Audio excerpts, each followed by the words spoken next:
Buhay ang word war ng dalawang presidential candidates sa Sina, Mar Rojas at Vice President Jedjo Marbinay.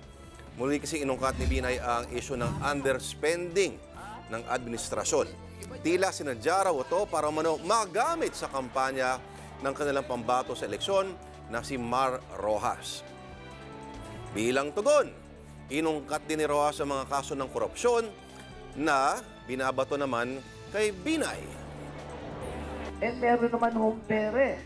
Ayaw lang talagang gastusin. Pero ngayon, lumalabas na. Kaya pala hindi ginagastos, gagamitin sa darating na halalan. Alam nyo, si Vice President Binay, nalilito na lang siguro siya sa dami ng mga kaso sa pandarambong, sa korupsyon na hinaharap niya. Pilit niyang dinadala ang usapin sa kung ano-anong mga topic. Be sure to come back. News 5 everywhere. Copyright 2015.